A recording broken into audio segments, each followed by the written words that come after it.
Today I enjoyed my conversation with Laura Gassner Otting, a frequent contributor to Good Morning America, The Today Show, Harvard Business Review, and Oprah Daily. Laura is the Wall Street Journal bestselling author of 3 books, and her 30-year resume is defined by her entrepreneurial edge as she founded, ran, and sold her own global search firm.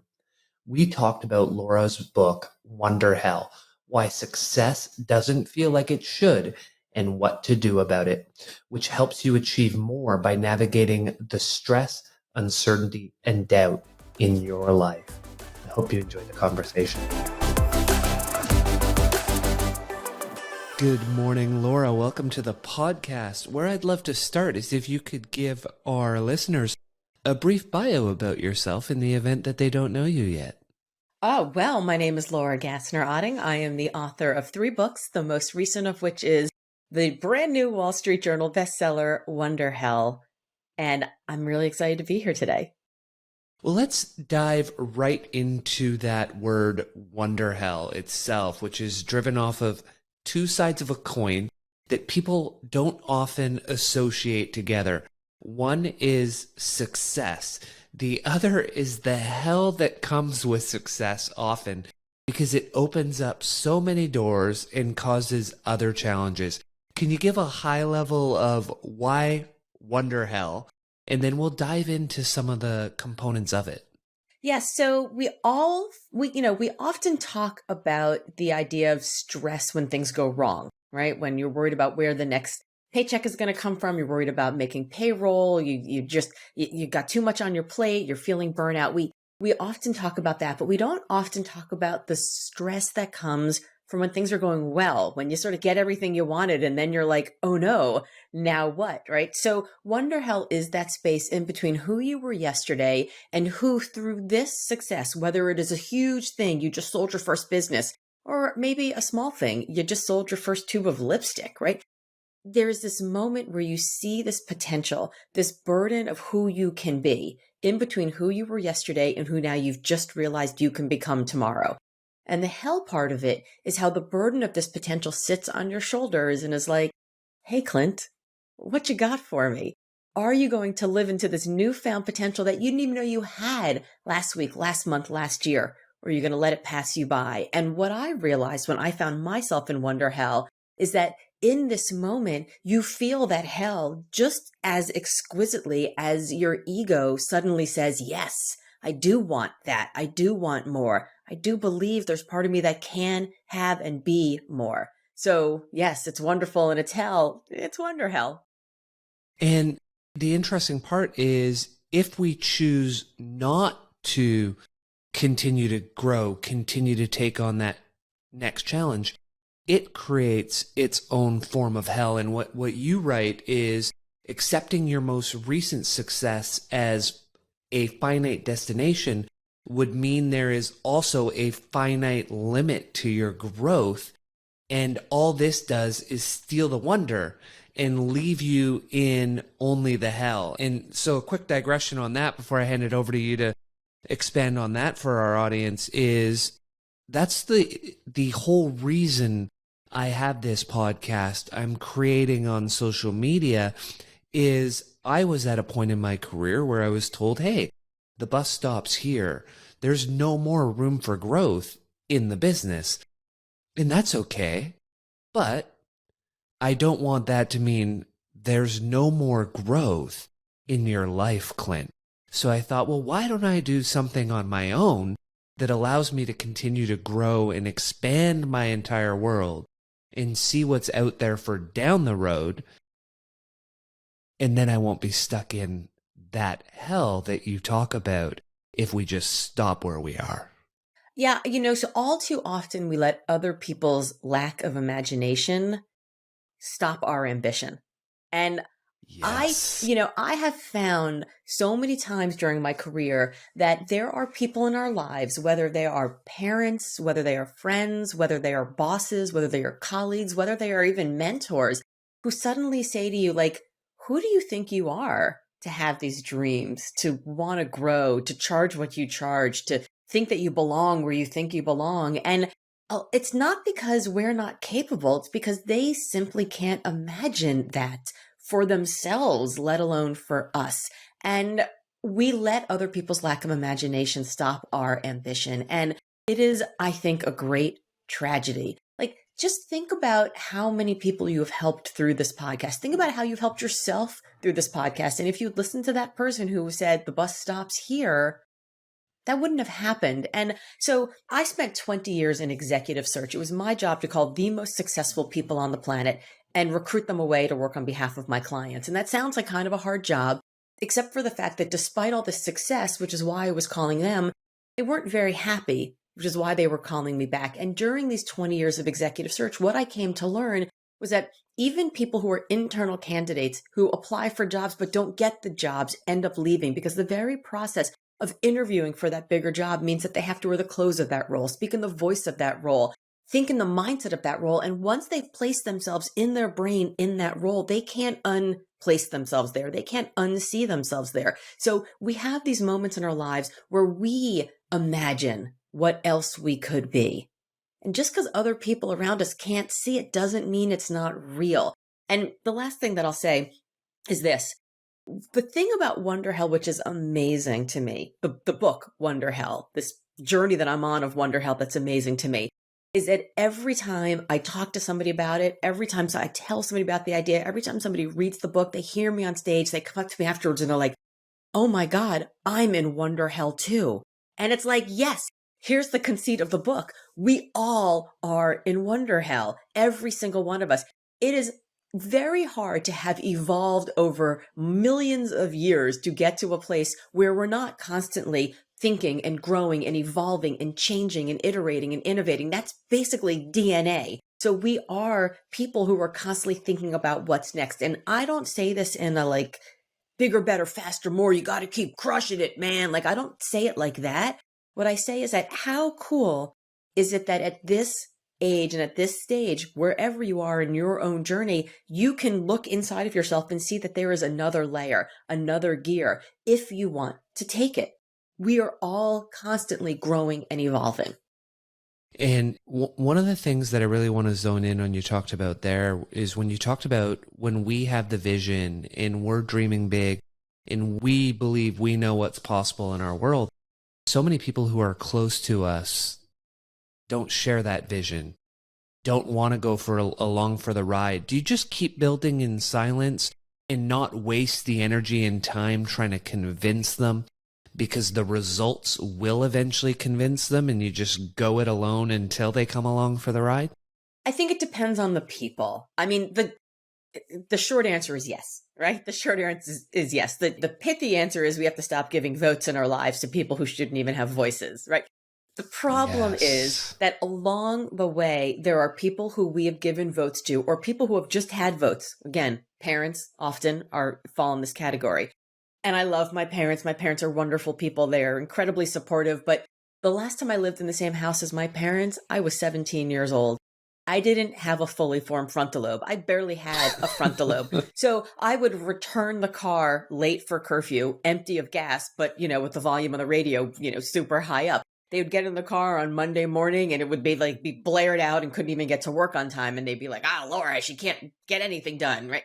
So when I tell them I'm dropping out of law school to join a presidential campaign, when I tell them I'm leaving the White House, nobody does that to go become an executive recruiter. I tell them I'm leaving that marquee executive recruiting firm to go start my own company. When I tell them I'm selling that company and maybe I'll become a professional speaker and write books, they think I'm crazy because the person who they know, who they really, really know is that 17-year-old girl who's still returning the car late for curfew.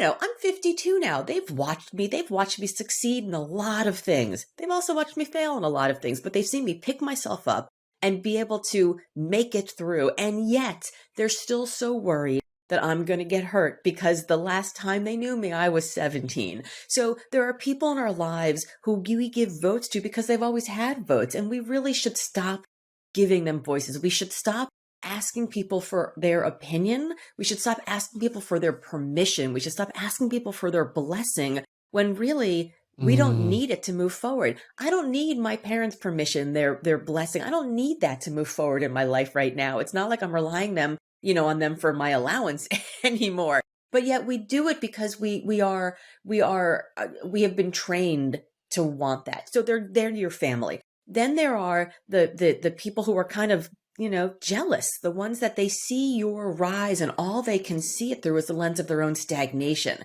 So, Yes. we run into them at the coffee shop and they're like, oh, I don't know, well, good for you, and you can tell they're not full-throated excited. And if they're your peers in what you're doing, even if you're not working with them, but they're a fellow entrepreneur, or in my case, a fellow speaker, an author, and they're like, yeah, good for you. That's great. You feel their hesitation. And so when things start to go wrong, you're like, well, they're on the same journey. Maybe they know better. I'm not so sure. And then they're my favorite. They're the ones who are just plain scared.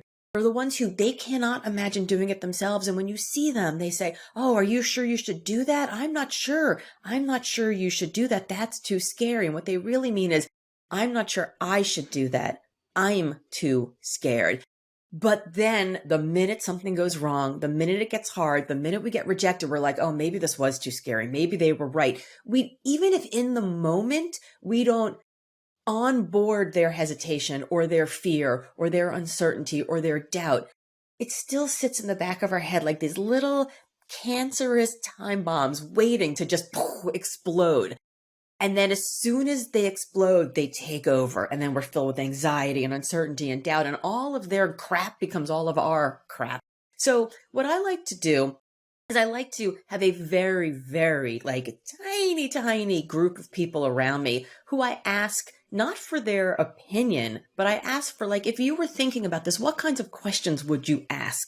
I don't ask if they think I should do it. I ask, what would their concerns be? What would their fears be? How big would they dream about this? What do they think could be possible? And when I get that information, then I, who know myself better than anybody else, can make that decision. The other thing I do is I do make sure that I put the biggest ass kicker I know in my sidecar. And I make sure that they know just how big I'm dreaming. They believe in me. They see me. Sometimes they see me before I even see myself, right? They're the ones who are like, maybe you should dream a little bigger. Those are the people who you should be asking for their opinion. But everyone else, their opinion doesn't matter. Their blessing doesn't matter. Sometimes we just ask mostly because we want our ego to feel good that we're on the right track. We want to impress people who really don't matter. And all of that plays into the first stop we're going to take on Wonderhell. We have 3. We have Imposterville, Doubtsville, and then we'll get to Burnout City. We're going to start with Imposterville.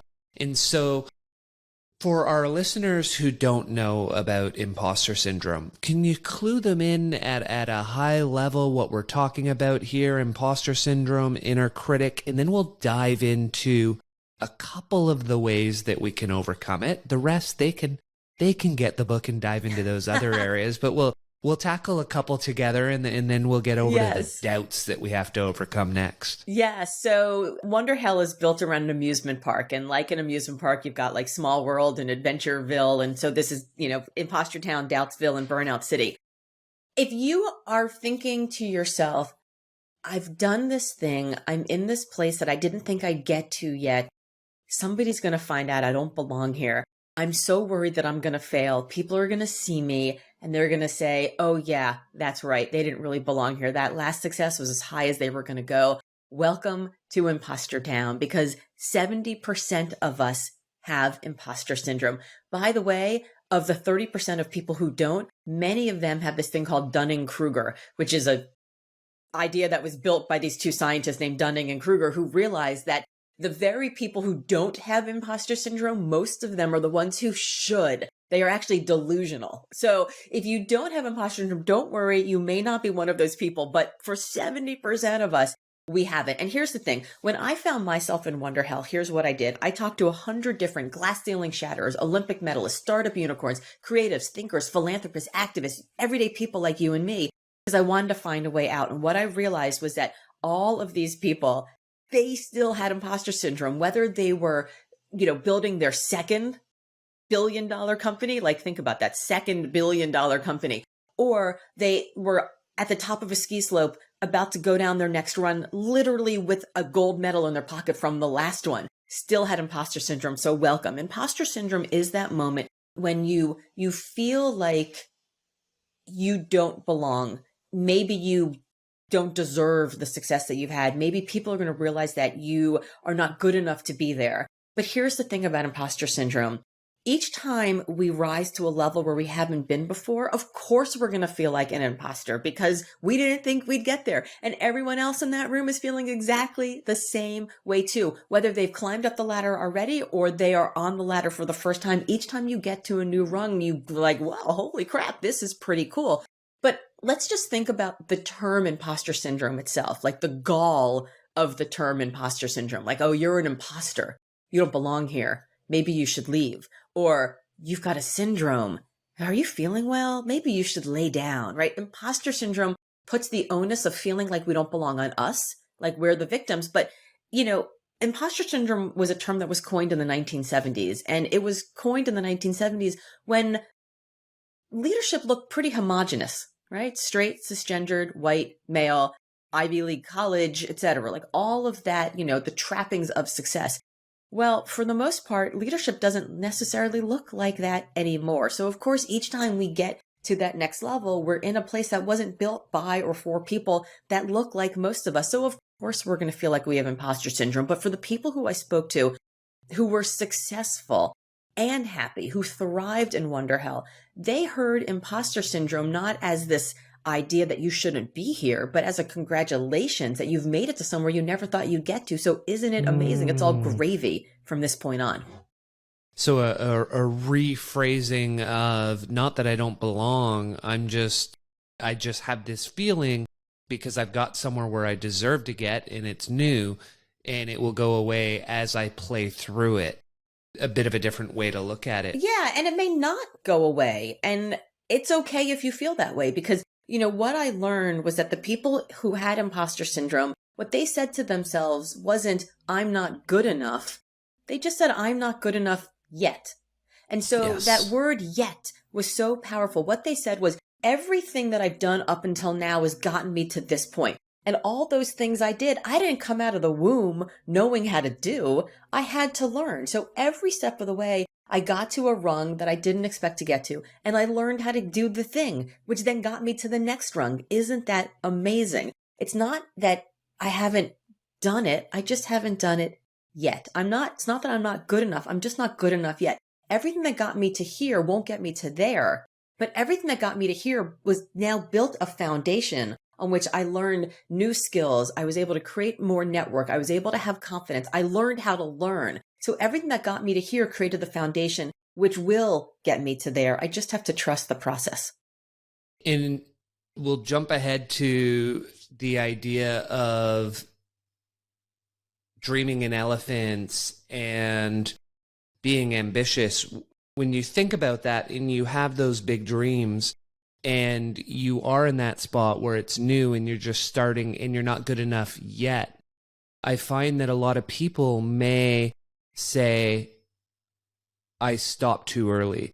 Instead of, as Bill Gates said, we overestimate what we can do in 2 years and significantly underestimate what we can do in 10 years. And part of that, I found personally, is setting the goal long enough and then just trusting that process.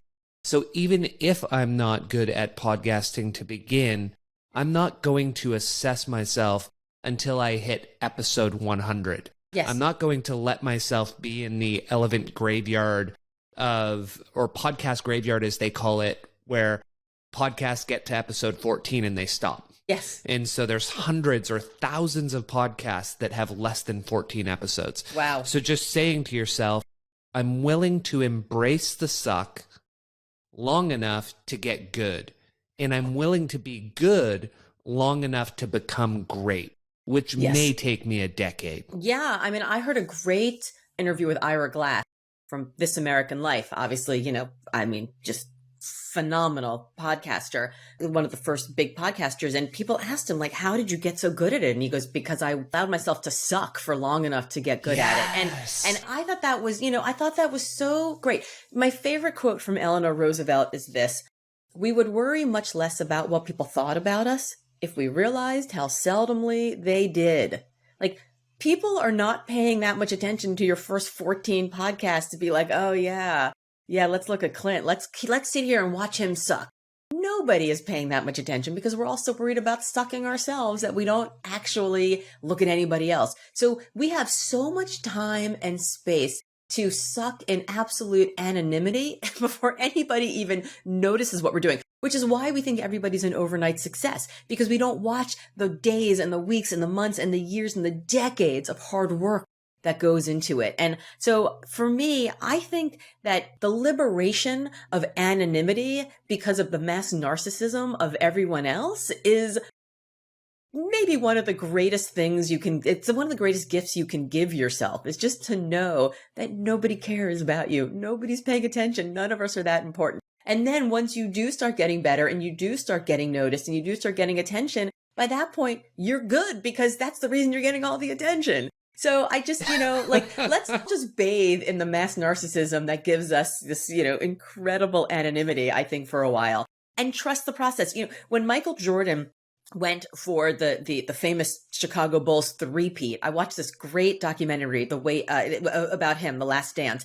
And in it, they said, there was this interview with him where they were like, were you nervous? Were you nervous? Like nobody had ever three-peated before. Were you nervous? The pressure was on. And he was like, no. I trusted my skills. I trusted the work. I did the work, and I knew when it came time I could perform. I did the work. He did all that work for decades. So I think we just have to trust the process. And as you said, embrace the suck. Yeah. And when it comes to Eleanor Roosevelt's quote, we often refer to that as the spotlight effect. We think Yes. we're in the spotlight.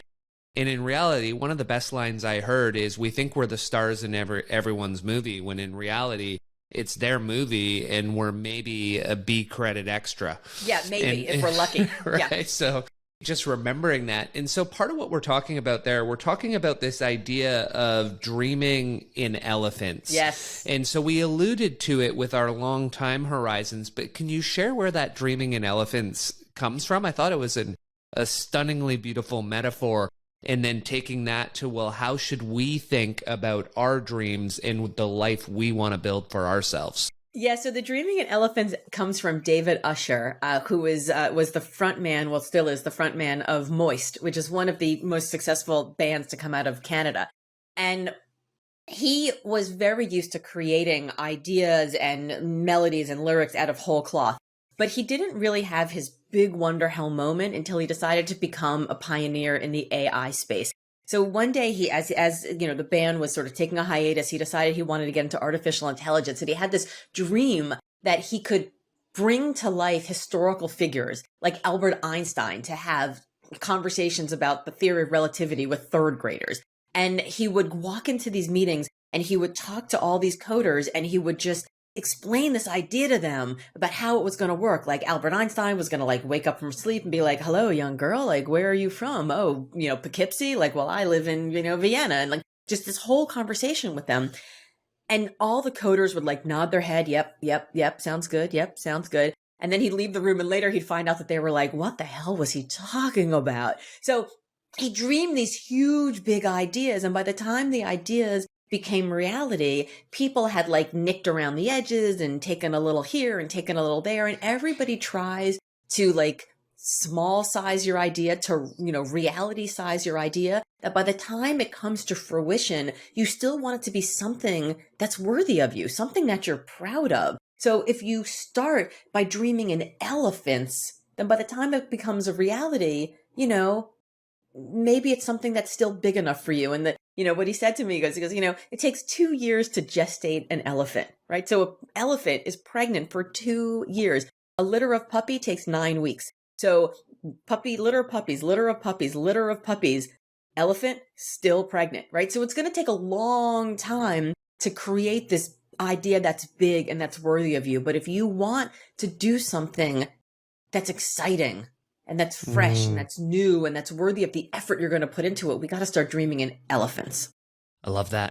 In another section you talked about in Playing Big, you pulled something from your book Limitless, which was the idea that a leader, a manager, a successful entrepreneur must think about 3 factors: profits, flexibility, and impact, and make decisions based on one or at most 2 of these factors.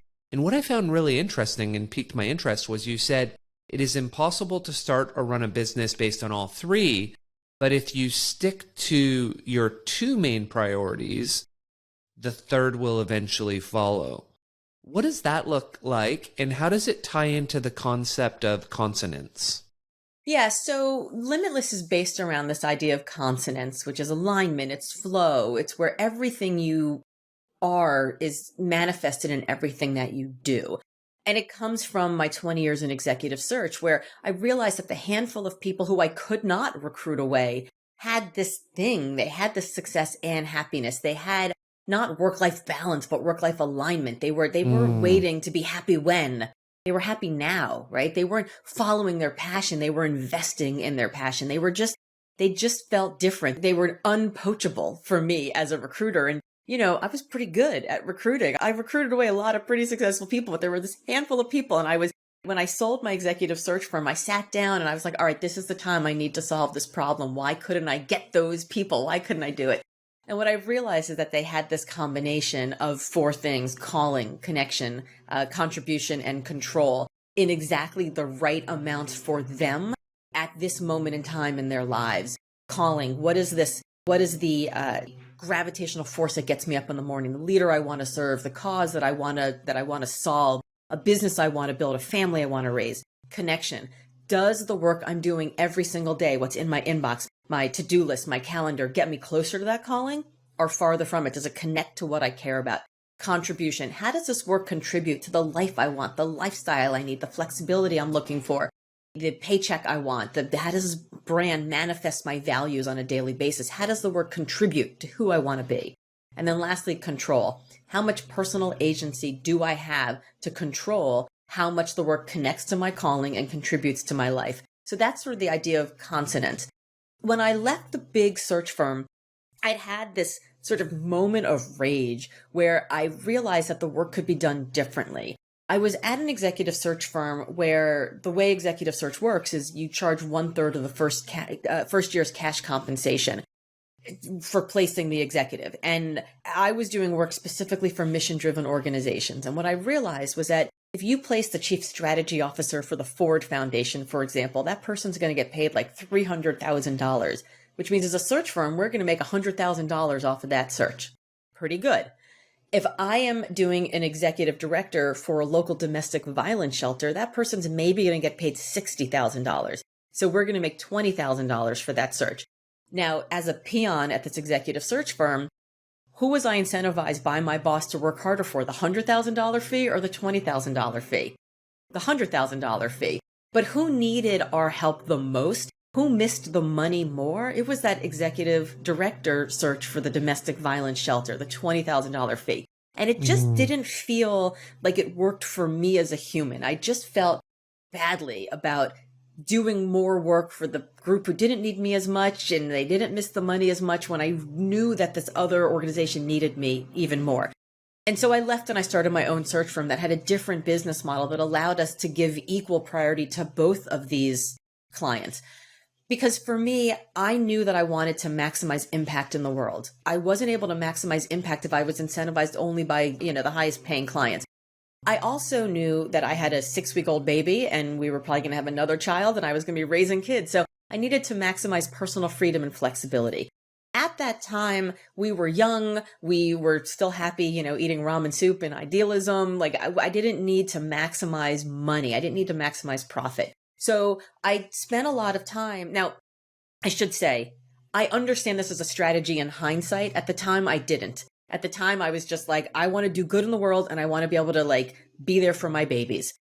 Over time, what I realized was that because I was incredibly myopically focused on maximizing these two things so that I could feel good in the world and I could be a happy human, we ended up being very successful. We grew 100% year over year over year until at one point I had 30 staff working for me and we were doing, 7 figures of business every single year as we were growing, high 7 figures. I realized at that moment when I was sitting in a retreat, we brought all 30 people together. We lived all over the world. We were remote before it was COVID cool. We brought all 30 people together to sit in a room and do a retreat. And we brought in a Harvard business professor to facilitate the retreat. And she started the day off by saying, okay, how many people do you think are the right number of people for this company? Let's do that as an icebreaker. And we went around the room again. We had 30 people. We went around the room and some people were like really cheeky, like 29. And some people were like 50 and some people were like 100. And by the time they got to me at the end, I thought to myself, that's a really dumb question. What are we trying to do here? What kind of business are we trying to grow? What do we want to have? Because if you tell me what we're trying to do, what success looks like, then I'll tell you how many people we need. Because if we want to maximize impact in the world, that's probably 100 people. If we want to maximize freedom and flexibility, for me, that's probably one person. If we want to maximize our profitability, it may be something like 10, So there are these moments where we're growing as a company where we have to make decisions about what we're actually solving for. And so often the success culture, the success world pushes down our throat this idea of bigger, better, faster, more are the only definitions. You did $100,000 last year, do 500 this year. You did 500 this year, do $1 million next year. You did $1 million, what about 5? Well, maybe we don't want to run 5. Maybe at $5 million, you're stressed, you're not sleeping, you're dealing with all of the problems from all the employees around you. You've gotten to a point where it's like your systems are stressed, but you don't have enough money to invest. So maybe it's $1 million, $3 million, and then 7 is the place that you need to be. So we have to figure out, what are we trying to solve for? And what I realized is that when I was myopically focused on impact and personal freedom and flexibility, we ended up growing so fast that by the time I sold the business, I ended up making more money than I would have if I would have stayed at that traditional firm. So I think you can pick one, maybe you can pick 2, and you don't have to run your business only by those 2 forever, but certainly for a season of growth, for your strategic plan for that, that 6 months, 9 months, year, and just make sure 5 years, just make sure that you're making decisions based on that so that you don't have this sort of success. You're not dealing with like whims of the market pushing you one direction or the other. So much to unpack there. That was a very long answer. I'm sorry. No, it's okay because I like it, because what I'd like to chew on a little is this idea you use, what are you trying to solve for? I often tell people to ask themselves, what are you trying to optimize for in this particular season of your life? So there's 2 concepts I want to expand on a little further, is choosing what to optimize for. Yes. Because this ties in later to Burnout City, is if we're not optimizing for what we want to optimize for, and we're accepting hustle cultures do more in every area of our life, it's impossible. I can't wake up, have my cold shower, do my meditation, go for my walk in sunshine, do my social media, and then go to work, do a full-time job, and have a family. I mean, right. It's just impossible. Yes. So what am I optimizing for?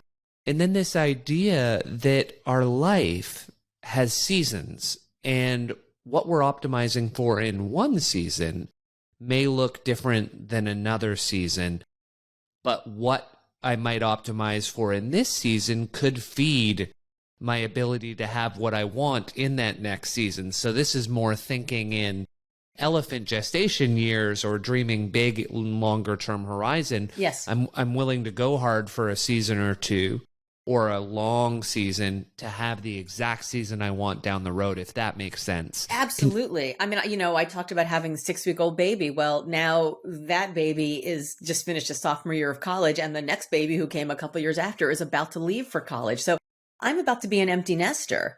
The way that I structure my time right now looks very different than how I'm going to structure my time in the fall. And in fact, the way I structured my time 4 months ago, as I was leading up to book launch and over the course of the last 4 months during book launch, is all out 100% go, go, go. But my summer looks very much like I'm a failure because I don't have a lot of stuff going on purpose. Then I come back to September when I'm an empty nester and I go hard again. So, yes. I want to make sure this is the sort of maximizing, personal freedom and flexibility. But at this point, I'm not maximizing impact in the world as much. I'm maximizing personal freedom and flexibility, and I'm maximizing profit. I want to make sure that the things that I say yes to, if I'm going to leave the house right now, not right now, I'm in book launch, but over the summer when it's taking away family time, it had better be not just like, I'm going to make a lot of money. It's a full fee gig, whatever it is, but it's going to be a long-term relationship. It's going to lead to things that are going to come later. It's not just about the money. It's like, how will this money turn into more money later? How does it make more sense to me? And if it's in a beautiful place and I can bring one of my kids along and we have a little like, mom and son, like couple days away, like when I say, maximizing profit, I say that as like very broadly defined profit in our lives. And then I come back into the fall and then I'm going again. But this allows me to make enough money, build a big enough platform, be able to grow who I am in the world and my notoriety and my followership and all of that stuff. Because by the way, P.S., Clint, that means that when I post about a cause that I care about, or I want people to donate to something, or I want them to go vote, or I want them to do whatever, I am now maximizing impact in the world, right? So my ability to, focus on the first two, knowing how that will help me impact and grow the third becomes part of that strategy. So let's shift, because with all of that thinking and planning for the book launch this season, long-term view, a lot of that is, in hindsight, someone's going to look at you and say, well, Laura, you got lucky so many times in your career. It's LGO magic. Right? So I get that. You just have LGO magic. Yeah, just magic. And it's overnight magic. So let's talk about how we create that luck and how we create that overnight success that you've had, which at first you talked about this idea that another author had brought these 4 factors that we can use to create luck. And I did get a little nervous and scared as an introvert that there may be some extroversion required in these 4 factors. Can you take our listeners through what are these 4 factors and how can we use them to create the luck we want in our lives and to overcome imposter syndrome? Yeah, I have to remember what they are. It's Dr. Richard Weissman who wrote a book called The Luck Factor. And there were things like saying yes more often, turning negatives into positives. So it's not failure. Failure's not finale. It's fulcrum. It's sort of where we learn and we grow. It's having a sort of a positive outlook. Basically what it comes down to is believing that things are going to go well for you. So saying yes to trying new things anyway. That's sort of what it all boils down to. Now, like you, I'm a bit of a raging introvert as well. So I know that seems ridiculous since I, make my living speaking on stages, but I talk at people. I don't have to interact with people. So it's very, you get to have this conversation with an audience, but they don't say their part out loud. So, as Glennon Doyle likes to say, like, I love humanity, but individual humans, kind of tricky, right? So I get to work with humanity, but not necessarily individual humans. There's this great quote that I put in the book where she's like, I would die for you, but like, maybe not meet you for coffee, right? Yeah. And I was like, oh my God, it's like she crawled into my soul and wrote those lines. So here's the thing. When we sit at home and we have hopes and dreams and we do the hard work and we think somebody's going to notice us, we are delusional. People are not going to notice us because, again, refer back to 15 minutes ago in this conversation, everyone's too busy worrying about themselves. So we have to actually put ourselves out there. We have to say yes to events. We have to, have the conversations, the coffee, networking. We have to put ourselves out there. We have to try new things. We have to be extroverted. Now, as an introvert, I do this as a situational extrovert. So I think very hard about where I'm going to go, who's going to be there. I do some research. I don't try to meet everybody in the room, but I'm like, who are my 1 or 2, or maybe if I'm really feeling like I have my Wheaties for breakfast, like I'm really feeling ambitious, who are my 3 targets that I'm going to meet that day? And then I don't try to do the whole pitch. All I want to do in that conversation is just get the next meeting, get the one-on-one meeting. Because by the way, the people who are there also have better things to do. They probably want to be home on the couch watching Succession or seeing their families about to go off to college or whatever the thing is. They want to get their 1 or 2 targets acquired and then get the hell out also. So we don't have to go big before we go home. We just have to get the next meeting. So I try to be like a situational luck tourist. I try to be like a situational extrovert where I do it in the moment. But here's the thing. There are not people who are born lucky. There are not people who have LGO magic. There are not people who are overnight successes. They're just doing the work that we don't see. And often they're making sure that they're in the deal flow so that people do actually see the things that they're doing. There are moments where I'll go to an event and I understand that the purpose of the event, even if it's a workshop, is not necessarily to learn. It's to make sure that people see me there and see something that I just did, so that they think the next time they get asked for something and they can't do it, they remember, oh, you know who was good at this because I just saw her tell me about a thing, is Laura. I should refer her. So we put ourselves in the deal flow in a way where we show up more often, people see us. And as an introvert, my favorite way of doing that is just to give to others. So if I am somewhere and I have no idea what I'm doing, but I need to learn something, for example, the first time I had to write a professional speaking contract, I had no idea what it looked like. So I asked 40 speakers that I knew for their contracts. I took their contracts. I made notes about all of them. Here's how people handle intellectual property. Here's how people handle travel. Here's how people handle, deposits. Oh, by the way, here's one interesting thing somebody does. Most people do it this way. 3 people do it this way. And I made notes because I wanted to write my own contract. And then I was like, you know what? I bet all those people could use it too. So I gave it back to all of the people. Like, here are all the notes. Anonymized, obviously, but here are all the notes. And because I did that, I became seen as somebody who was a giver, somebody who was knowledgeable, somebody who was organized, somebody who was professional. So when those people got asked for a referral, who do you think they thought of? Me. Genius. I love that. And it took no extra effort, right? It took no extra effort. I was already doing the work. So why not just give? So many people hoard information. Yeah. Why not be a giver? Absolutely. And we're definitely going to talk about abundant mindset in a few minutes, but you hinted on something else there that I want to talk about first that ties to creating luck, because you and I both have the same view on this one. And it's this idea of manifestation, often referred to as the law of attraction. The secrets. So you and I highlight the same thing. Yeah, the law of attraction's great, but it has to be accompanied by the law of action. Could you talk a bit about how having our dream board, yes, there are benefits to it. There are psychological benefits to having the dream board, but the dream board alone is not going to create the luck. Yeah. So, right. So I've always thought that manifestation was complete and total nonsense, right? I was like, I manifested the partner of my dreams. I manifested the trip to Japan. It's like, no, you didn't. How could you possibly do that? We can't do it. So then I did some research because I was curious about how lucky people become lucky people. And what I realized was that it's not the act. It's not like the fact that you just wrote, like, I want to go to Japan and like beautiful, like, glitter paper on your dream board. It's the actual act of writing it down signals to your brain. Your brain gets like 11 million bits of data every single second, and it can process 50.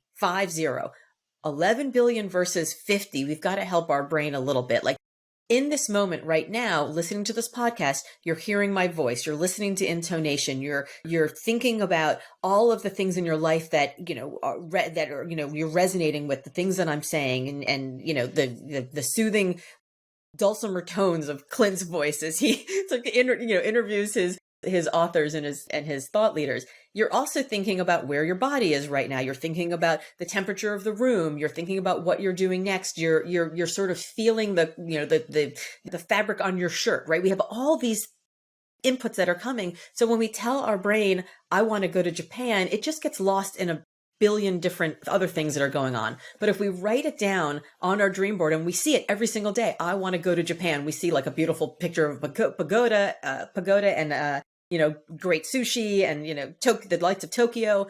If we look at that every single day, we're training our brain to notice it. And so when a bus goes by and it has a sale, half off flights to Japan, we see the bus. We didn't manifest the bus.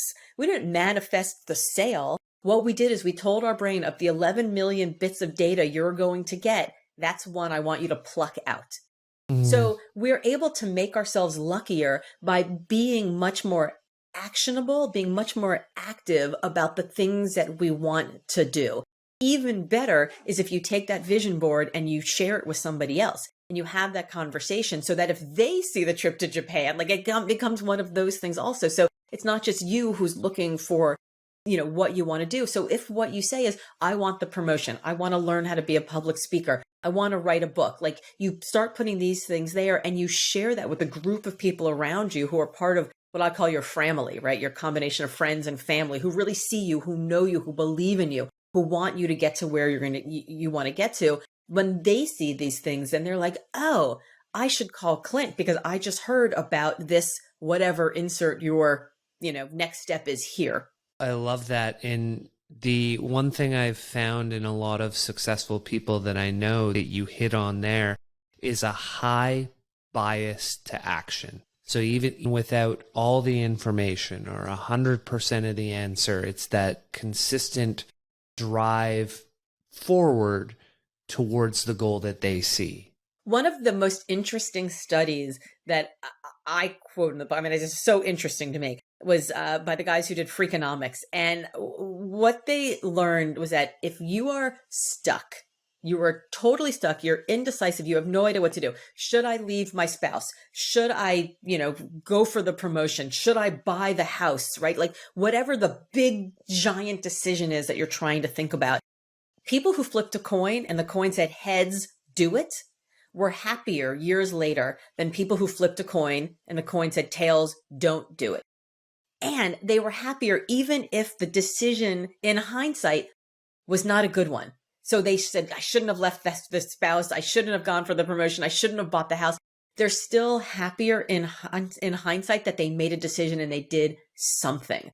I thought that was super fascinating because even in making the wrong decision, they learned things about themselves, which gave them other opportunities, right? Like maybe I shouldn't have left the spouse, but if I hadn't left the spouse, I wouldn't have, met this group of friends and I wouldn't have traveled to Japan. That was the greatest trip of my life. And when I was there, I met somebody who said, you really should write a book about this experience. And then I did. And there I am. And now I'm speaking, right? So it's like, even if we have left turns and right turns and U-turns, and if some of those turns are wrong, they lead us down other paths. Like no path is final until, the end of the day, right? So that's right. Why I say like growth is never finite. Like you're never at the end of your road until you are at the end of your road, right? There's only one final decision and that's the end. So, this idea that action beats stagnation every day of the week, again, this is another liberating thought for me. Like when you're in Wonderhell and you're like, I don't know what to do.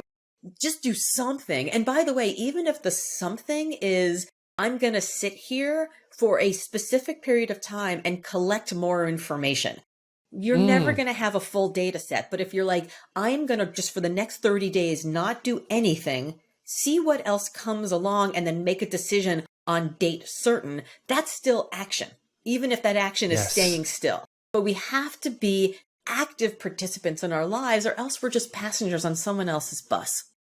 Yes. So let's keep our action moving us through the amusement park. We've been to Imposter Town. Let's get over to Doubtsville.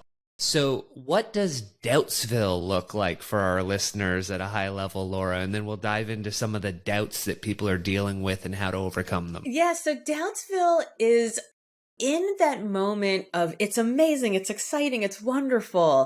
And also, I've never been filled with so much anxiety and dread and uncertainty and envy and exhaustion and doubt in my entire life. Like, I don't even know who I am as this new version of me. Right? This hell of the tsunami of emotions that come at us. And what I learned from the people who I interviewed was that they were masters at renegotiating the relationship with these emotions. So they didn't see uncertainty and doubt and dread, and they didn't see it as limitation saying, stop, don't go forward. They saw them as invitation saying, cool, man, like you're on the right track. So they were able to change the voice inside their head that said, oh no, you haven't done this before, to, oh wow, you haven't done this before. So they knew that doubt was not a thing to stop them, but was actually a thing to say, cool, that's great. You've got doubt. That means you can gather more data. You can keep moving forward. It will all become clear eventually. Thanks for listening. If you enjoy what you're hearing so far and want me to be able to get your favorite guests on this show, please do me a quick favor. Subscribe to the show and leave me a rating. The 30 seconds of your time will mean a ton to me. And so that first part is we're going to have uncertainty. We're going to be uncomfortable because this is new to us. We're at a new stage of life.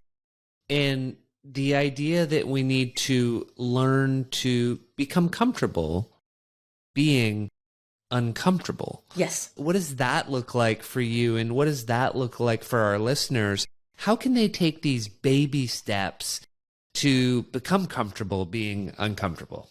So I ran the first mile of my entire life when I turned 39 years old, like of my entire life.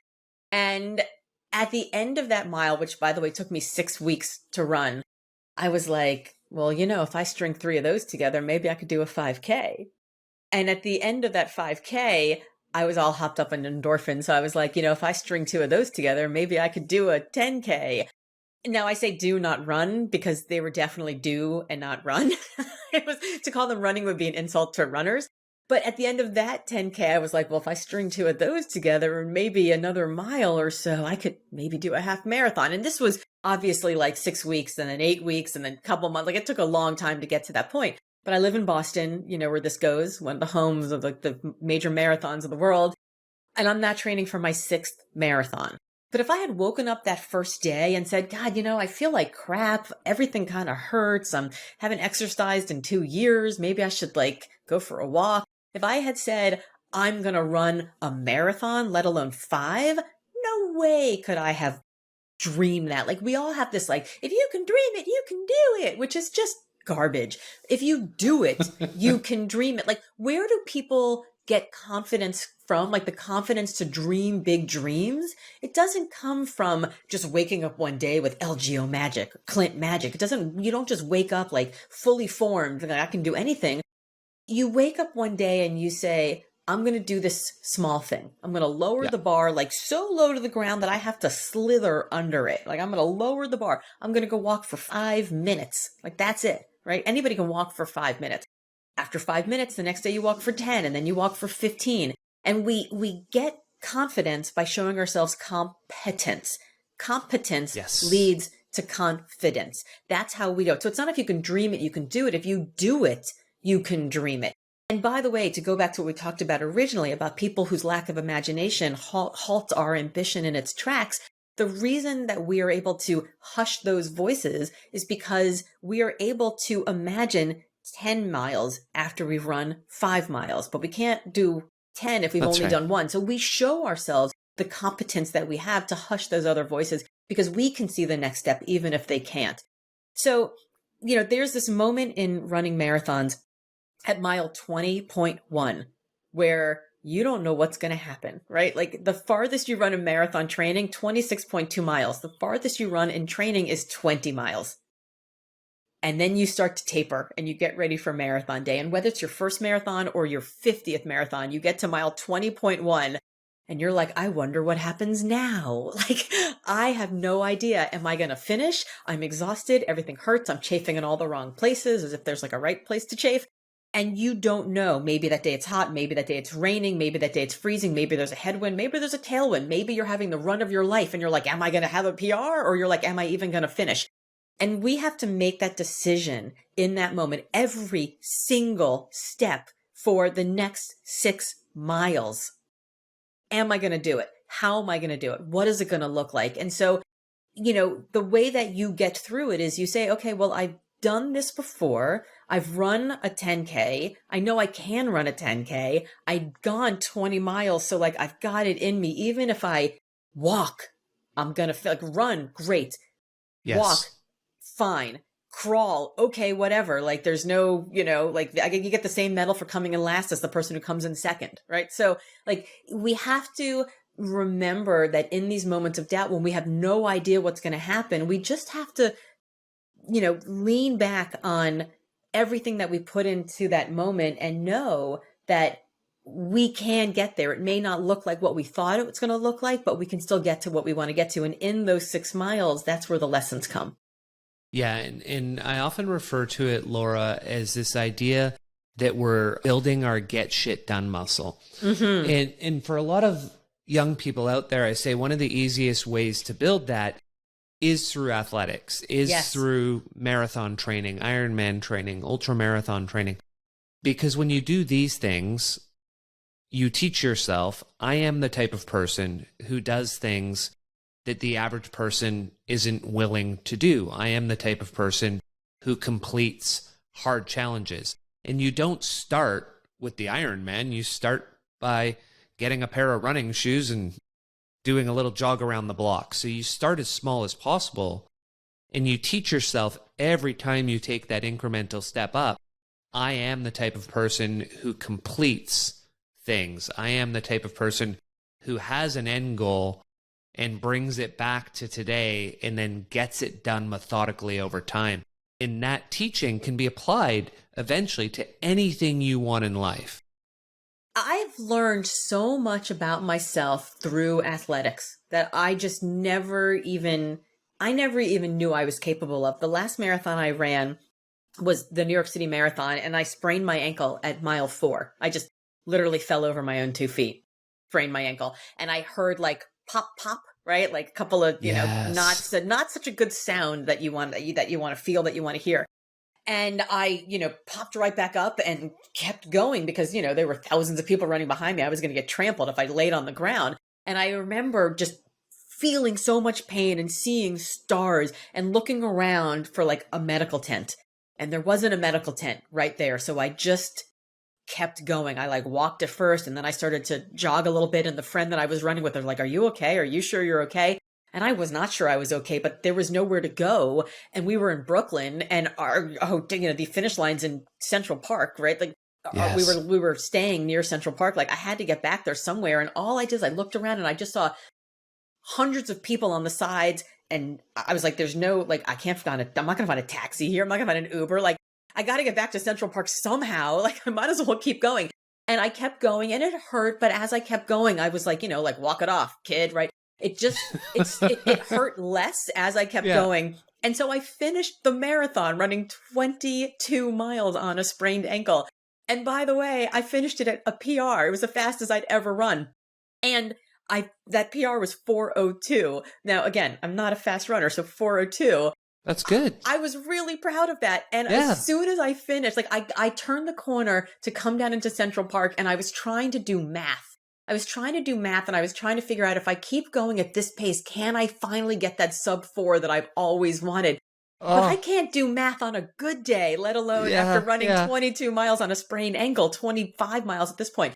And so I turned the corner in Central Park South, and I just can't keep running. Every part, like I was just searing pain. Every part of me was just screaming, stop, stop, stop. And I walked a little too much, and I finished at 4:02. And as soon as I saw the number, I thought to myself, well, shit, I got to run another one. Like I have to run another one. And I stop and I walk over to the side, and I kind of like put my arms on the little retaining wall. And I was just like, oh. And a guy walks over to me with a wheelchair, and he looks at me, he goes, "You need this?" And I'm like, no, man, I'm good. And he goes, "Have you looked at your ankle?" And I look at my ankle. My ankle is like the size of a watermelon, but it looks like a gigantic, like dark purple eggplant. And I look down, and he looks at me, and he points to me, he goes, "You." And he points to the chair, and he goes, "Here." He goes, "You, here, now." And I sat down in the chair, and I looked at my ankle, and my friend who I ran with all the way to mile 18 came back to find me. And by the way, she got a 3:55. So we're in our 50s. She qualified for the Boston Marathon on that day. I kept up with her till mile 18. And then I was like, "Just go, leave me." And she was like, "Are you okay?" And I was like, "No." And she's like, I meant physically, but I think mentally, are you okay? But I had taught myself over the course of the 4 previous marathons that I could do hard things.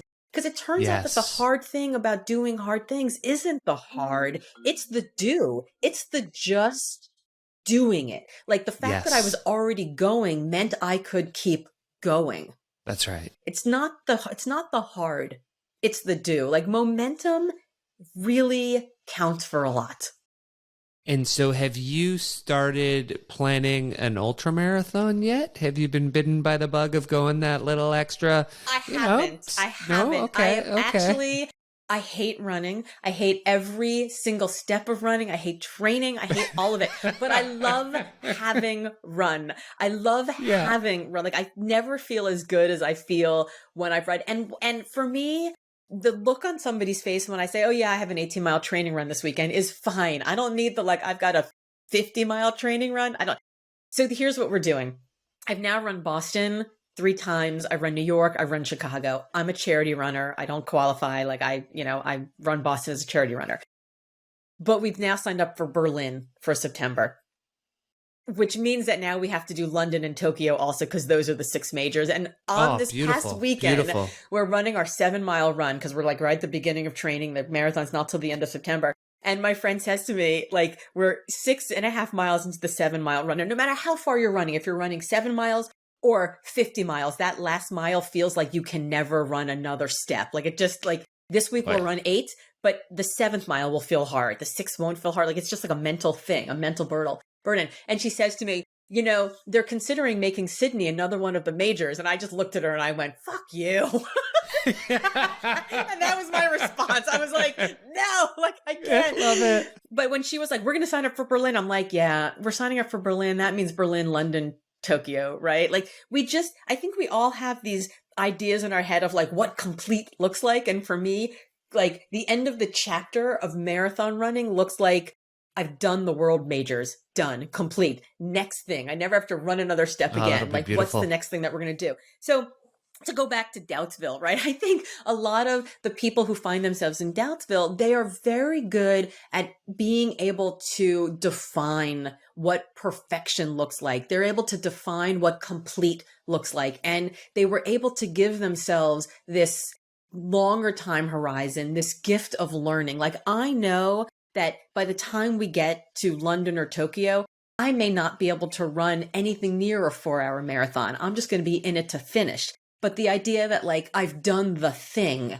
that's all I need. I don't need it to be. And each one I did faster until eventually I BQ'd like Boston qualified. Like I don't need it to be that. Like I know in my mind what success looks like. And as long as I'm clear on that I don't have to worry about this sort of perfectionist need to drive towards external goals. I can be intrinsically motivated by my own. Yeah. The one thing I wanted to challenge you on a little too, because you know, when you were being a little self-deprecating with your running, but if you're 7 minutes off a BQ time, you're a runner. You're not just running, you're a runner. So there's imposter syndrome in there. You know what I mean? Funny. Well, like you're close. You're getting there. It's just that I look so ridiculously horrible when I run. My husband, yeah, we all do. It's funny. My husband's like, I just don't understand. He goes, every time I see you running, you just look like every single step hurts. And I'm like, because it does. That's like, what running is. I go out on Boston on Marathon Monday and I see these Kenyans flying by and I'm like, they don't even touch the ground. They glide. And I'm like, how do they do that? Like I am like a Clydesdale. I'm just like, pa-thunk, pa-thunk, pa-thunk. Or really it's like pa-thunk, pa-thunk. Yeah. I'm slow. And I've downloaded, all the playlists that are 180 beats per minute so I can like keep going at a certain pace. And it's horrible. But here's what I learned about it, that each one of us needs to get comfortable being uncomfortable. And that discomfort looks like the very depths of our pain cave. Now, I write in the conclusion of the book, I tell a story about the first time I ran Boston and it was 92 degrees. I didn't even know my own name, by the time I got 10 miles in. By the time I got 16 miles in, my husband had given me Ziploc bags full of ice. And by the time I got to mile 16 or 17, I saw a friend on the course who pointed to my jog bra and pointed to my ice in my shirt and went, wow, that's a great idea. And I looked down and I was like, how'd these get here? Like it was unsafe. It was not good. I get to mile 18 at the bottom of the last of the hills in Newton. And so this is Heartbreak Hill, very well known because it's where people break. It's your heart gets broken. You lose everything. And I see a friend in Newton Center who holds up his phone. The phone says 92 degrees. And he says, Wesley Career just finished. Okay, I still had at least an hour and a half to go. And this man, this incredible marathon runner had just finished. Not only had he just finished, he finished only 10 minutes off his time the year before in perfect, 50-degree overcast conditions. It's 92 degrees and full sun. I had passed previous year's winners on stretchers along the way on these hills of Newton. It was just people had IVs in arms. It was like a war zone, bodies littered everywhere. It was just terrible.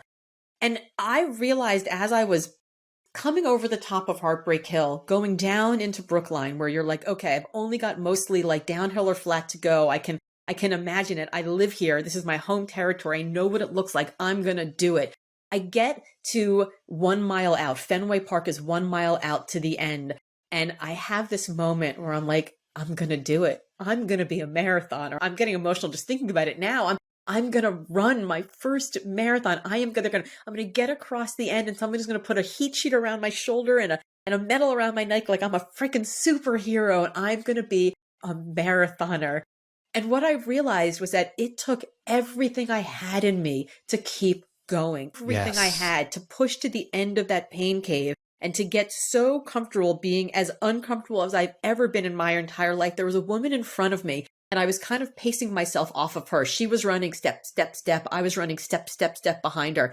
And we get to the point where you're about to turn onto Boylston Street. So you've gone underneath, you've made the right on Hereford, you're making a left onto Boylston, and you're on the dance floor. There are people hanging out of windows in all of the office buildings. And you're like a half mile from the finish, and people are screaming so loud that no matter what volume you have your headset on, you cannot hear a thing. And it is just a party. And the woman in front of me, and people are like 6 people deep, like against the barriers on the sidewalks. And the woman in front of me looks at a cop, the policeman standing there, and says, "I'm done. Let me out." And he's like, "You're almost finished." And she's like, "I'm done. I can't. I'm done. You had let me out. Let me out." And she argues with him. And I look at her and I'm like, "I'll carry you to the finish. Like, we're almost done." And she was like, "No, I'm done now. I'm done." She was so heat stroked. She just didn't even know. So he let her out and she finished. And I wish I had like written down her number or something. I wanted to give her my medal. We're in these moments that I realized that Wesley Career had gone to the very depth of his pain cave in order to get to the finish the way that he did. And I was getting to the very edge of my pain cave to get to the finish in the way that I did. And even though our pain caves looked very different from each other, being at the very depth of our pain cave feels exactly the same. And Laura, as you talked about that, something that's going to come up, the listeners who are listening, they're hearing all of the hard things you've done. They know some of the hard things I've done, and they're saying, you two must be super motivated. And it's not about the motivation, it's about the accountability. Can you talk about how we use accountability to drive forward, not motivation? Yeah, so this is where I get to tell you, as somebody who makes my living as a motivational speaker, that I think motivation is bullshit. And here's why. As I mentioned, I hate running. I mentioned my running buddy, the same running buddy who, got her BQ, the same running buddy who told me that we're going to have to run Sydney maybe. I have a running buddy. I don't run alone. I hate running. So if I am going to get up and it's 5 a.m. and I need to run 10 miles and it is snowing outside, I'm not going to do it. I will break a promise to myself every day of the week. But if we have to go run and we have to run 20 miles and it is gross, sleeting, awful, freezing rain, I'm going to do it. And I'm going to do it every day of the week because I won't break a promise to you. So if I'm meeting somebody else, I always do it. So for me, motivation means that you have to wake up every day, dig deep into that imaginary well of motivation and find some reason you want to do it. I can't do that. I can't do that in any kind of sustained way. But if I know that I have to show up for you, I'm never going to break that promise. So, I mentioned earlier that I like to find the biggest ass kicker I know and put them in my sidecar. For me, it's this running buddy. Like, I won't let her down. I won't let her down. And when we run, it's almost like a challenge, like internally. Like, we never speak it out loud, but at some point, one of us says, I need to stop and I need a walking break. But we try to push each time so that we're the last one to ask. So, I don't want to let her down by making her walk earlier. She doesn't want to let me down. And so we push each other a little bit harder each time to show up as our very best selves. When did you realize or develop this accountability mindset?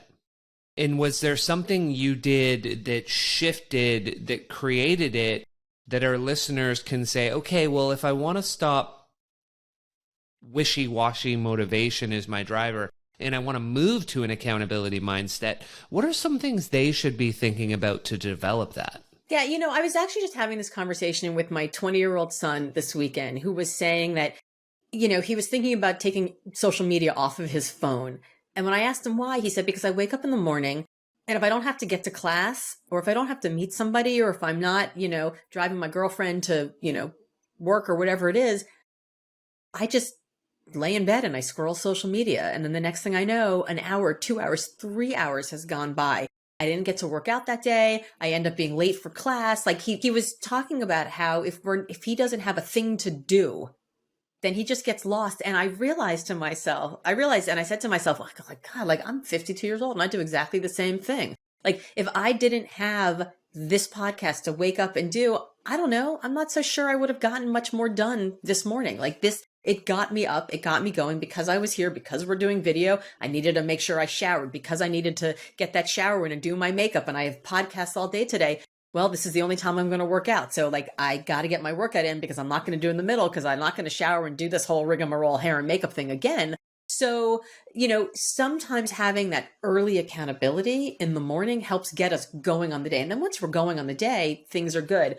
When did I realize it? I realized it probably when I was training for that very first marathon, and I would meet the charity team every weekend for the long run, but I wasn't doing all those midweek runs that like get the miles underneath. And what I realized is that if I didn't start doing them, I was going to get hurt. And, for me, marathon running isn't about being the fastest I can be on marathon day. It's about just completing the marathon, which means that I need to get to marathon day uninjured. I can get injured during the marathon, no problem. Who cares how I'm walking the next day? But I have to get to marathon day uninjured. And the only way to do that is to do all those midweek runs. And so I started to just ask people in this marathon group, hey, when are you running your 6 miles, your 7 miles, your 12 miles during the week? And I would just show up when they were doing it. I'd be like, great, I'm going to be there with you. So I realized that when we set these giant goals, these things that are bigger than us, the only way to get to it is to do the baby steps in between. And if we cheat on the baby steps, we can't cram for the test. Like you can't cram for the marathon. Yeah. So in order to do the work, like Michael Jordan, right? I trusted the work. We have to do the baby steps in between. And the only way to do that is to have like date certain, deadline, person that you're meeting. You might be somebody who is incredibly intrinsically motivated to do all the baby steps in between, but you would be a unicorn. That's pretty rare. Yeah, so you're setting that big goal, you're marching it backwards and saying, well, if I actually want to achieve the goal I set for myself, I have to do these things every day. So I will show up, I will do the work, and that's how I'm going to get there. Yes. Which again, for the listener, anything you want to achieve in life, that's the recipe. What do I want in the future? What's it going to take? I'm going to show up and do the work every day until I get there. Yeah, the best way to get better at anything is to shut up, show up, and do the work. It's so unglamorous, but that's it. Shut up, show up, and do the work. I like it. I'm going to write that one down for sure. And so you already talked earlier about abundance. What does abundance look like for you contrasted with scarcity, and how does that help us overcome our doubts? Yeah, I mean, so abundance looks like when I took all of those speaking contracts and I handed it out to everybody, like, here's how to do it. Like, here's the playbook. Here's the 40 smartest people I know do this work. I could have kept it to myself. I could have said, I'm not going to give it to anyone else because I want to figure out how to do it, but I don't want them to do a good job because they're my competition. But what I realized, I have a good friend who's also a speaker. His name is Scott Stratton, and he's a fan of talking about how we don't take ladders to the top, we take elevators to the top. And on the elevator, there's room for all of us. And the more people you pack into your elevator, all the boats rise together. And so what it looks like for me is every time I have somebody who has a book coming out or who's giving a talk or who has a media hit, I talk about it. I put it on social media. I could only just put my own, but I might as well put everybody else's because when I have something, they put it up there. I think that there are people who like stand in the corner and they keep score and they watch everybody else and they take for themselves and they are very scarcity minded. They think that success is like pie. There's only so many slices to go around, but the truth is it's not.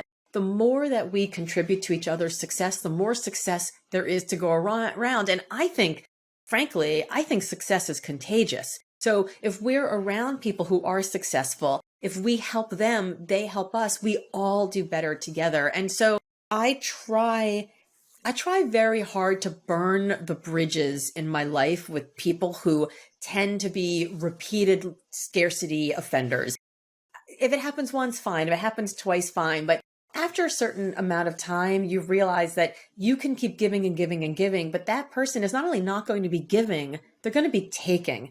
And that's just energy that's literally taking away from you being able to give to other people. So I like to imagine that, there may be a group of people that I give to, some of whom will never give back to me, but just the very process of giving reminds me of who I want to be and how I want to show up in the world. And it shows other people the values that I hold dear. And the more that I manifest those values, even if it never comes back to me, the more I act as the person who I want to act as. And by the way, this is called your fundamental state of leadership.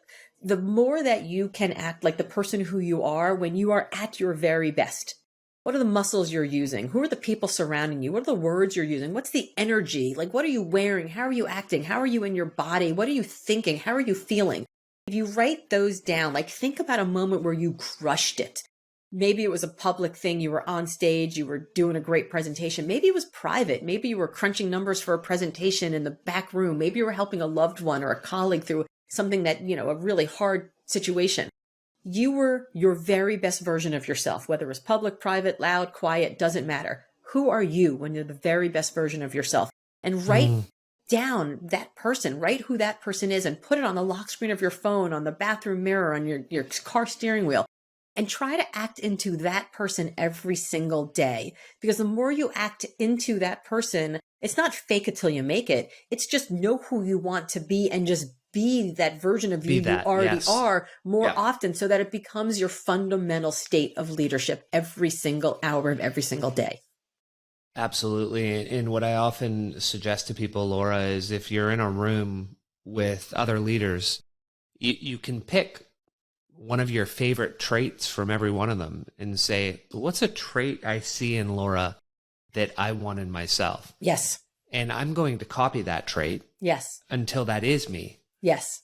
Not to your point, I'm not going to fake it, but right. I'm going to act in the way that I appreciate it in Laura until I act like that without even thinking about it. I'll be conscious about it for a certain amount of time. Eventually, people will just say, hey, you're very similar to Laura in this capacity. And that's when you know, oh, well, that worked. Yeah. I mean, I interviewed somebody for Limitless, a guy by the name of Larry Fish. And Larry was the CEO of one of the biggest banks in New England. And he said to me one day, well, actually, he didn't say to me, I did some research and I saw him give a speech at MIT where he said that he starts every single day by writing a thank you note to one of his employees. And when I went to interview him, I was like, Larry, every single day, a thank you note? Like, how do you do that? And he looked at me. And he said, Laura, I have 1,000 employees. If I can't find something to be grateful to one of them for every single day, I am not doing my job. I am not paying attention. And I remember thinking to myself, wow, it's so smart. Now, I don't write a thank you note every single day, but I remember thinking, I need to be more grateful. Am I faking gratitude? No, of course I have gratitude inside of me, but I'm reaching into the gratitude part of my persona and I'm saying, hey, you, we need to raise the volume on this part of you. And so I live in the world now, these 7 years later after interviewing him, as a much more grateful person. I'm not faking it till I make it. I just tapped into it and I developed it. I shined the sun on that seed in my personality until that part of me grew.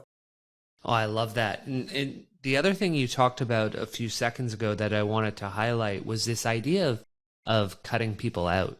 And you phrase this in the book is it's okay to unfollow people. And it doesn't only have to be social media. It can be in real life. Yes. Which, and I know it's in Doubtville, but that really does tie a little to Burnout City as well. Yes. Because a lot of the energy, people may call it energy vampires. Yes. They just suck the energy out of you.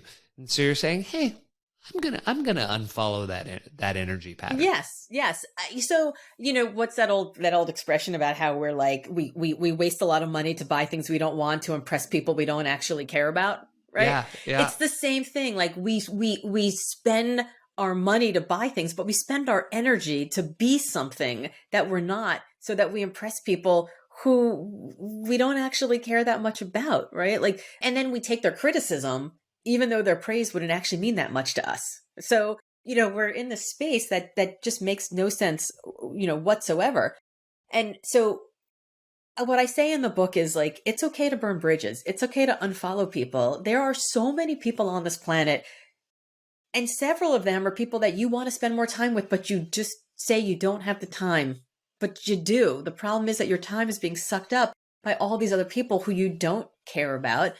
And you're so busy trying to impress them. You're so busy, like, you're absorbing all of their energy. And the thing that I realized is, in the interviewing that I did, was that if you don't let those vampires suck your energy, they'll just go find other people's energy to suck, because that's what they need. Like, their identity is being that person, is being the person who Yes. is the martyr or the complainer or the one who, like, I work so hard and I never get recognized. Like, they want to be that person. It makes them feel important.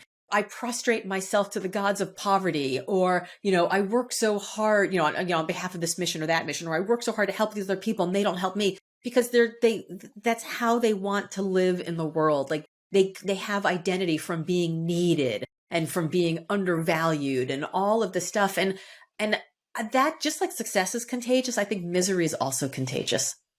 And so as we shift over to Burnout City, you were just mentioning time there, because they suck up our time. And when we want to avoid burnout, which is the last step in the amusement Yes. park of Wonderhell, you say it's all about time as an acronym. What does that look like? What are you meaning there? Because what we're trying to avoid is that hustle porn culture of, like, go, go, go, more, which just leads to us crashing and burning. Yeah, so this came from an interview I did with Jordan Harbinger, so another very successful podcaster. And Jordan would interview these authors and these speakers, just like, you're doing with me right now, when they're right at this sort of height of their book launch, or, they've just put out a course, or they're, growing a, giant business. And he would interview them about these great successes. And they would say, man, like, this is a time that sucks. This is a time where I don't ever see my kids. These are the times where I'm exhausted and I'm living in hotel rooms and I'm eating cold pizza, and it's just, I'm, living out of the minibar.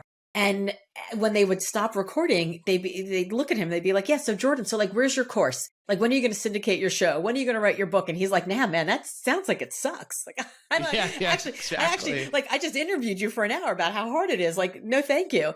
And he's got young kids. And what he said to me is that he realized one day that kids spell love, not Love, but Time. And what he realized was that there are only so many days and weeks and months and years where his kids are going to be like, hey man, like, let's hang out today. Let's do something. He said, I want to be able to say to my kids, it's Tuesday afternoon. Let's, like, head down the road to Disney World. Like, let's, like, play hooky together. And he said, there's going to come a day when they're going to say, yo, fart. Like, I don't want to hang out with you. Like, Dad, no, he's the least cool person I know. He said, but right now I want to have that. Like, I want to have that time. So going back to what we talked about in the beginning of the conversation, Jordan has made a decision not to maximize profit right now, but to maximize this personal freedom and flexibility so that he can be with his family. And that goes completely against everybody in the hustle porn world that's like bigger, better, faster, more, crush it, lean in, 10x. What he realized was he wants to lean in to being a dad right now. He wants to lean into this moment in his life. But if he tried to continue to grow and syndicate and, do all the stuff, he said, I've never seen anybody as miserable as people who own private planes. He's like, they're so miserable because they have to, like, keep going and keep producing at the level because they're now trapped in this sort of hedonic treadmill where they have to just keep going and striving. And every time they hit, one goal, like, they join the country club, they look across the street, there's a bigger country club. And when they get to the bigger country club, they realize that at the bigger country club, there's a back room of, like, special VIP members. And you're going and you're going and you're going until one day you're sitting at work and you see your kid post on Instagram about being at the fancy country club that you can't even get to because you're so busy working that you don't even have time to enjoy it. And he just didn't want to do that. And so, this moment of Wonderhell, when you see this potential of who you could be, I also want to remind people as we close out the book and the interview that you can also say no. You can also say not yet, not right now. It's okay. You don't have to give the trophies back that you've earned along the way. you can just hold on to them for a little while. They're still going to be there when you decide to start hustling again. Yeah, and that was going to be my last question to you is what did that mean to you when you were sitting with your therapist and he said that line to you? Yo, I mean, you don't have to give the trophies back, Laura. So, in the pandemic, like a lot of people, the stress got to me at a certain point and I just sort of stopped sleeping. And after a couple months of sleeping like 3 or 4 hours a night, my brain kind of stopped working. Like, again, I can't do math on a good day, but I got to this point where I could not even remember like how many cups of sugar went into the apple pie from the moment that I looked at the recipe book till I turned around to like look at the sugar. Like my brain just stopped working. And I went to see this therapist and he diagnosed me very quickly as being an exceptionally boring overachiever who can no longer overachieve. Like that was it. You were an overachiever who can no longer overachieve because I'm, stuck here in the pandemic and I make my living getting on planes to go to events to speak on stages. Well, there's no planes, there's no events, there's no stages. What do I do? And he said, well, we can work on that. And I was like, no, man, I'm good. I'm like, I like being an overachiever. I'm type A. I'm like ride my life like it's a F1 sports car. And he goes, yeah, but it's untenable. And I said, no, I'm fine. It's like, it's a feature, not a bug. And then he countered with this, absolute checkmate of a statement. And he goes, but you're here. I was like, you got me. Okay. You got me. I give in. I put the king down on the board. I was like, you got me. And he looked at me and he said, Laura, you don't have to give the trophies back. Like everything you've achieved up until this point in your life, you are still that person. I don't have to sell another book for the rest of my life. Listeners, please buy my book. But I don't have to sell another book for the rest of my life, and I will still be the Wall Street Journal best-selling author, Laura Gassner Otting. I don't have to give that trophy back. I don't have to keep hustling. I can now decide what do I want to do with that trophy that's interesting. Not that's striving, but that's interesting. And so that to me, again, it's sort of this liberating moment to realize that we can choose at every Wonderhell moment who we want to become next. And the only one who gets to choose is us. I love it. And Laura, we went pretty deep. We went pretty wide in the book. Is there anything we didn't cover that you want to make sure you get across to the listener? I want to make sure that people understand that if you are sitting here and you're like, wow, I do feel this. I think I am in Wonderhell. I would say congratulations, because the only people who envision that next version of themselves are ones who are capable of becoming that next version of themselves. So Wonderhell, congratulations if you're in Wonderhell. I'm so happy that I'm not alone anymore. I love it. And I plan to be in Wonderhell my entire life. I can't wait. The water's fine. Jump on in. Yeah, if you're not growing, you're dying. Yep. Is the way I look at it. And where can our listeners find you? So my name is Laura Gassner Otting. All my good friends call me LGO. So I am on all the socials at Hey LGO. So find me there. You can also go to wonderhell.com to learn more about the book. You can take a quiz there to figure out if you're in Imposter Town, Doubtsville, and Burnout City, and what to do about it. Awesome. Thank you for joining me today on the podcast. It was a pleasure to talk with you. Thank you so much, Clint. If you like the podcast, you'll love our new newsletter, The Growth Guide. Every Thursday, straight to your inbox, with the goal to help you be better, achieve more, and become financially free. Check it out at our website, thegrowth.guide. Subscribe and learn more.